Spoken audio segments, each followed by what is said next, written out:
Thank you for the introduction, and thank you for the opportunity to give this presentation in this seminar series. I am Wen Shen.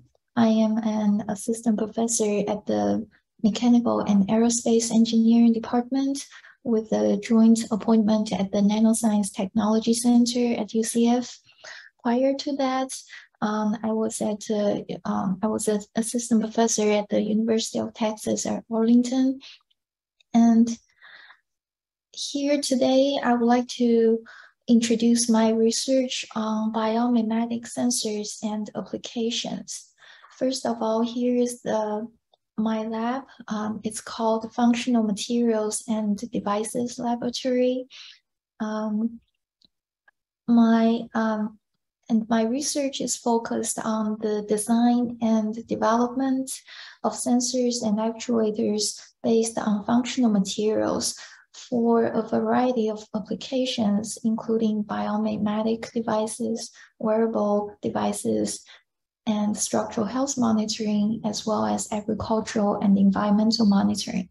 So without a very detailed introduction, I'm going to give you first this case study on biomimetic device, where we use biological materials to make these devices to solve challenges for neural interfaces.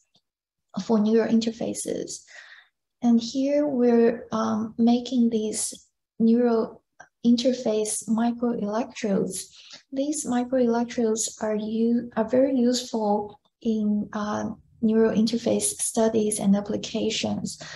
They're used in scientific studies to record the neuron electrochemical activities.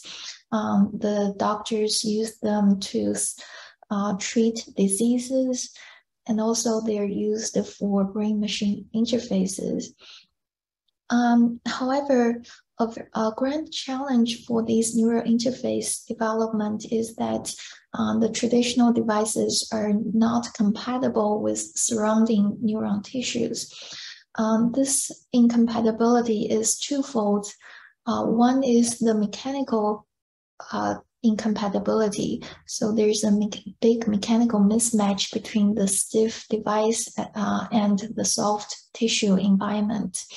And the secondly, the material is not compatible to the tissue as well.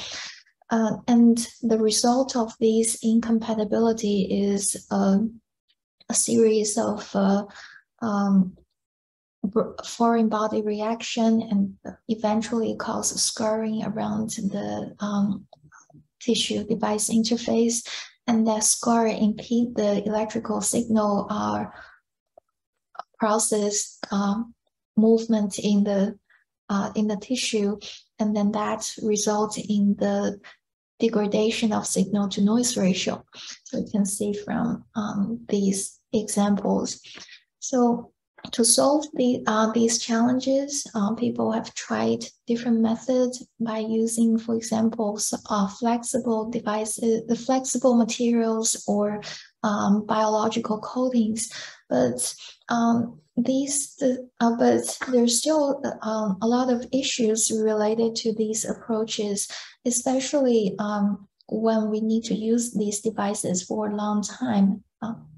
So the approach that we propose is to make these devices using natural biological materials themselves. For example, here we demonstrated making the neural interface devices using extracellular matrix materials or ECM materials.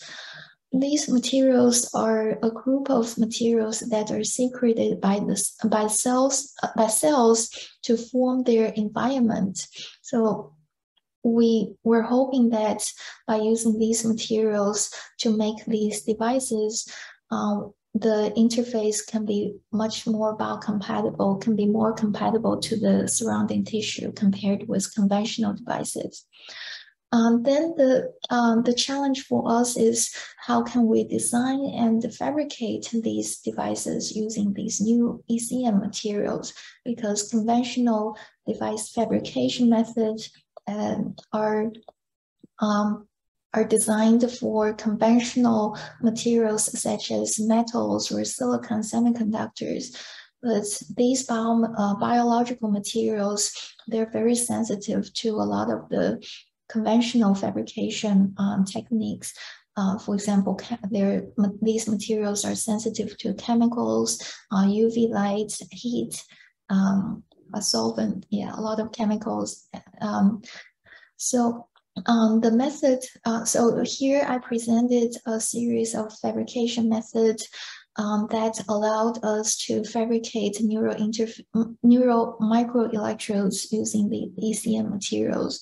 Basically, we're using magnetic particles as a non-contacting mask to pattern the ECM materials, which are in the hydrogel form.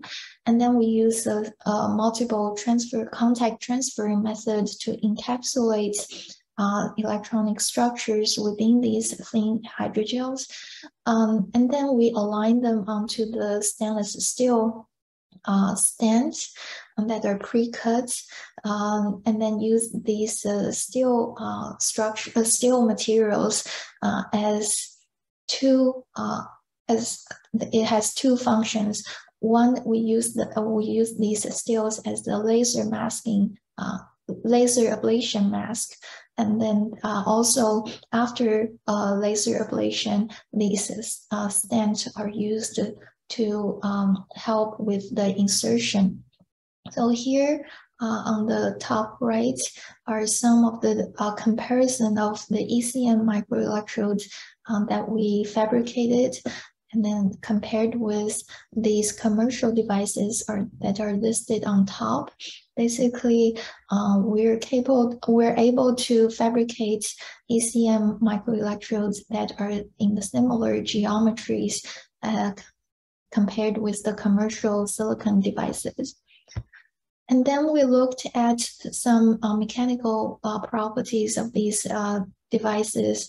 And one thing we found is that these ECM hydrogels has adaptive mechanical properties. The Young's modulus of these devices are in gigapascal range when it's dehydrated, but then they become very soft after hydration. So we could use this property to design the implantation of these devices. And after that, we looked at the biocompatibility as well as the tissue scarring at the interface. We found that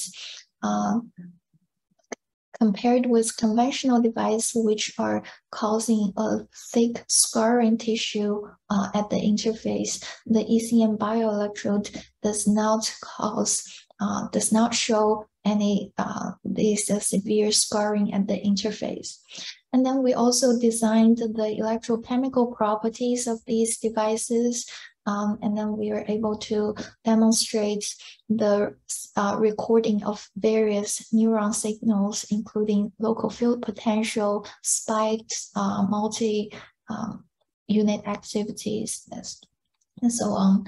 So, but this technique is not limited to neural interfacing. We're also, for example, using this technique for designing wearable sensors. For example, here we're fabricating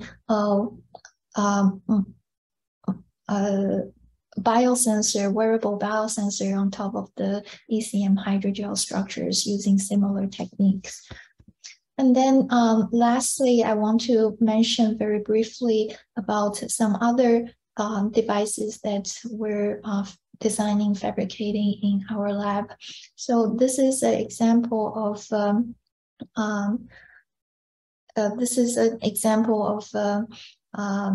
giant magnetostrictive-based sensors, so or GMS sensors. So we are making sensors and actuators using these materials, and these materials have some special properties. For example, so GMS sensors can convert magnetic properties to magnetic energy to mechanical energy and vice versa. So we could use these to design sensors that are wireless. We have designed a detection system that can wirelessly interrogate with this sensor to detect very small scale sensor devices. For example, we're able to detect the sensors in the like less than 1 micrometer, about 200 micrometer in length, and 10 micrometer in thickness, so about this size. And so other than that, we're able to show that the detection of these microscale sensors can be applied to detect foodborne pathogens directly on the food produce that avoid complicated sampling and sample preparation process.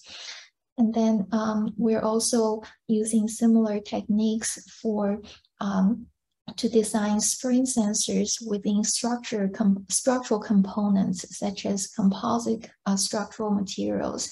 And basically, we're embedding these magnetic particles in the composite, and then we designed this wireless detection system to detect the magnetic field change caused by these particles that can tell us this in real time the spring change within these structural components. So we demonstrated the detection of various strains within the structural components, such as quasi-static strains and different dynamic strains.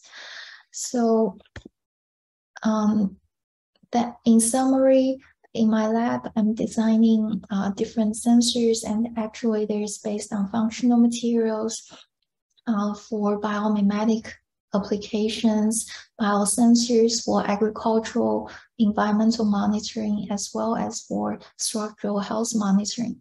So I'm interested in a variety of different collaborations, and my current work at UCF is supported by USDA, and my previous work has been supported by NIH, DARPA, USDA, and NSF. That's the end of my presentation. Thank you.